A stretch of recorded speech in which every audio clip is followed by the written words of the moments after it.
Hi dears, welcome back. ഇന്ന് മീനച്ചാറാണ് തയ്യാറാക്കുന്നത്. മീനൊക്കെ മേടിക്കുമ്പോൾ വല്ലപ്പോഴും ഒക്കെ ഇതുപോലെ മീനച്ചാറൊക്കെ നമുക്ക് ഇട്ട് വെക്കാവുന്നതാണ്. അപ്പോൾ ഇന്ന് തയ്യാറാക്കുന്ന രുചികരമായിട്ടുള്ള ഈ ഒരു മീനച്ചാറിൻ്റെ റെസിപ്പി വീഡിയോയിലേക്ക് പോകുന്നതിന് മുമ്പ് ചാനൽ സബ്സ്ക്രൈബ് ചെയ്യാതെ ആരെങ്കിലും കാണുന്നുണ്ടെങ്കിൽ സബ്സ്ക്രൈബ് ചെയ്ത് ഒന്ന് സപ്പോർട്ട് ചെയ്യണേ. അപ്പോൾ നമുക്ക് മീനച്ചാർ എങ്ങനെയാണ് തയ്യാറാക്കുന്നത് നോക്കാം.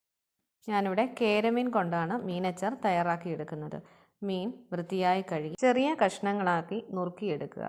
ശേഷം മീനിലേക്ക് മഞ്ഞൾപ്പൊടി, മുളക് പൊടി, കുരുമുളക് പൊടി, ഉപ്പ്, വിനാഗിരി എന്നിവ ചേർത്ത് നന്നായി മിക്സ് ചെയ്ത് 1 മണിക്കൂർ മാരിനേറ്റ് ചെയ്ത് മാറ്റി വെക്കാം. 1 മണിക്കൂറിന് ശേഷം പുരട്ടി വെച്ച മീൻ നമുക്ക് വറുത്തെടുക്കാം.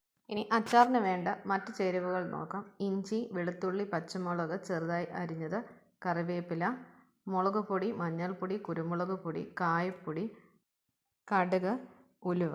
ഇനി അച്ചാർ തയ്യാറാക്കാം. അതിനായി അടുപ്പിൽ ഒരു ചീനച്ചട്ടി വെച്ച് ചീനച്ചട്ടിയിൽ ചൂടാകുമ്പോൾ അതിലേക്ക് മീൻ വറുത്ത എണ്ണ ചേർക്കാം.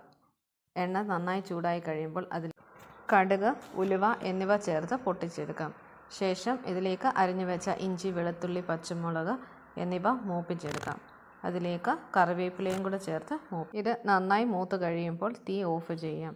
തീ ഓഫ് ചെയ്ത് എണ്ണയുടെ തിള നിന്നതിന് ശേഷം മാത്രമേ പൊടികൾ ചേർക്കാവുള്ളൂ, അല്ലെങ്കിൽ പൊടികൾ കരിഞ്ഞു പോകും.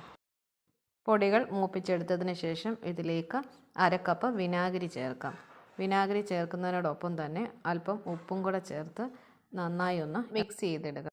വിനാഗിരി ചേർത്തതിന് ശേഷം ചെറിയ തീയിൽ തിള വന്നതിന് ശേഷം നമുക്ക് വറുത്ത് കോരിയെടുത്ത മീൻ അതിലേക്കിട്ട് നന്നായി ഇളക്കി എടുക്കാം. ഇങ്ങനെ എല്ലാം മിക്സ് ചെയ്തെടുത്തതിന് ശേഷം 5 മിനിറ്റ് ചെറിയ തീയിൽ തന്നെ ഇട്ട് നന്നായി ഒന്ന് ഇളക്കിയെടുക്കുക. ശേഷം തീ ഓഫ് ചെയ്യാം. അങ്ങനെ നമ്മുടെ മീനച്ചാർ ഇവിടെ റെഡി ആയിട്ടുണ്ട്. നല്ല സൂപ്പർ ടേസ്റ്റി ആയിട്ടുള്ള ഈ ഒരു മീനച്ചാർ വീട്ടിൽ തയ്യാറാക്കി നോക്കിയിട്ടില്ലെങ്കിൽ ഒന്ന് ട്രൈ ചെയ്ത് നോക്കുക. വീഡിയോ ഇഷ്ടമായാൽ ലൈക്ക് ചെയ്യുക, ഷെയർ ചെയ്യുക, സബ്സ്ക്രൈബ് ചെയ്യുക. Thank you for watching.